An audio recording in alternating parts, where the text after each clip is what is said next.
তো অনেক দিন ধরে ভিডিও দিতে পারছিলাম না, কিছু ট্রেনের ভিডিও তোমাদের শর্টস দেখাতে এসেছিলাম। তো লাইন দিয়ে যখন আমি এগিয়ে যাচ্ছি, তো তখন দেখলাম যে কিছু প্রাণী, অবলা প্রাণী, যারা লাইনে এই ট্রেনের অ্যাক্সিডেন্টের কারণেই হোক বা এই যে ওভারহেড লাইনের কারণেই হোক মরে পড়ে রয়েছে। ওভারহেড ওয়্যারে প্রচুর ভোল্টেজ থাকে, সেই জন্য এই যে টেকনোলজিগুলো হয়ে হয়তো আমাদের খুবই সুবিধা হয়েছে বা আমরা প্রচুর এটার জন্য অনেক সুবিধা ভোগ করছি, কিন্তু হয়তো সেই প্রাণীগুলোর জন্য অতটাও সুবিধা হয়নি। কারণ এই যে এই পেঁচাটাকে দেখতে পাচ্ছ, বেচারা আর মনে হয় প্রাণ নেই। আমরা চেষ্টা করলাম, দেখলাম যে বেঁচে আছে কিনা, কিন্তু না, মারা গেছে।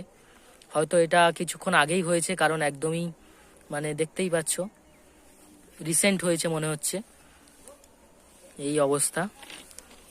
আর কিছুটা যদি আমি এগিয়ে যাই, এইখানে আরও একটা ডেড বডি পড়ে রয়েছে, কোনো একটা প্রাণীর হবে, জানি না কিসের। একটা লিজার্ড হতে পারে।